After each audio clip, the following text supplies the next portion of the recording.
My husband went missing 6 months ago. Just went out to work one day and never came home.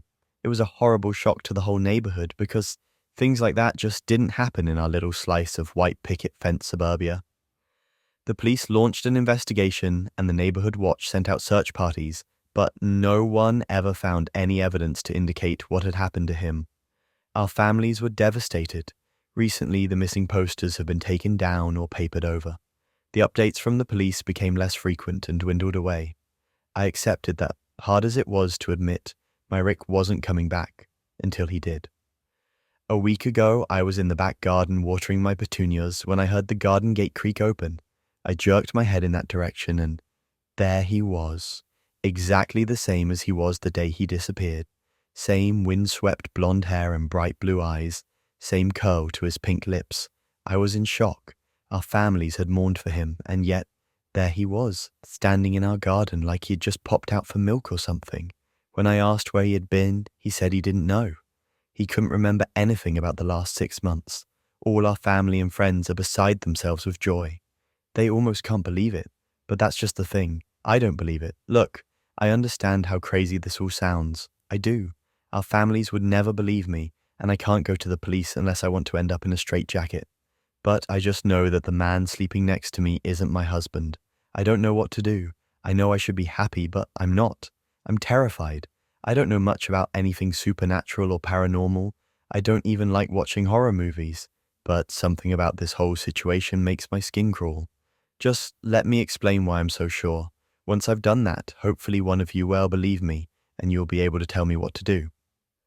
The morning after Rick came home, I made him a cup of tea. When I handed it to him, he gave me the brightest smile. Then he took a sugar cube from the dish on the table and dropped it into the cup.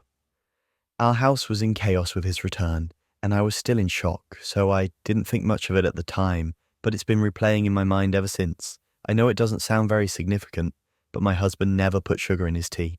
He was always adamant that it ruined the taste, and he'd get so frustrated if I ever put sugar in his cup by accident. And yet, this man had sugar. Then it was the golf. A few days ago, when he was out visiting his mum, I recorded a golf tournament that was showing on the TV. It was one of Rick's favorite golfers that was competing, and he never missed it. Once he even skipped out on an anniversary dinner just to watch a championship. Only, when he came home from his parents and I told him what I'd done, he just seemed unbothered. Like, he said thanks and everything, and then he asked if I wanted to get dinner. He didn't even watch it, and that's just so out of character for him. Then one night I woke up around 2 a.m. to see Rick's face inches from mine, just looking at me with these blank eyes. I kinda gave this nervous laugh and asked, "Baby, what are you doing?" And he didn't answer. For like a solid 30 seconds. He just stared, almost like he was looking right through me. Then he suddenly smiled and said, "Sorry, honey. Sometimes I just can't believe this is real." Then he just rolled over and went to sleep. I didn't get much sleep after that myself.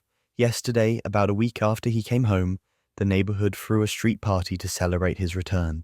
Everyone from our street and the streets on either side turned up to see him and tell him how happy they are that he's all right. When he wasn't standing with his arm around my waist, he was milling around chatting amicably to each and every one of our neighbors, even the little kids. Jackson, our next-door neighbor, Sally's toddler, wanted to play peekaboo, and Rick happily played along with a smile on his face. Now, my husband never did that. Rick always said he didn't like kids. That's why we never had any. And so he never wanted to play with any of the neighborhood children, especially not Jackson. Rick all but avoided him. Before he disappeared, I had started to suspect it was so I wouldn't see them together and noticed the subtle but unmistakable similarities. The final nail in the coffin, proverbially speaking, was Sally. Just this morning she came knocking on our door. Her excuse was the tray of brownies she carried, but I think she just wanted to push her way into our morning so that she could see for herself what the situation was. After she left, I called her a nosy busybody. Rick laughed, kissed my head, and agreed with me. That was when I knew for sure that it couldn't really be him.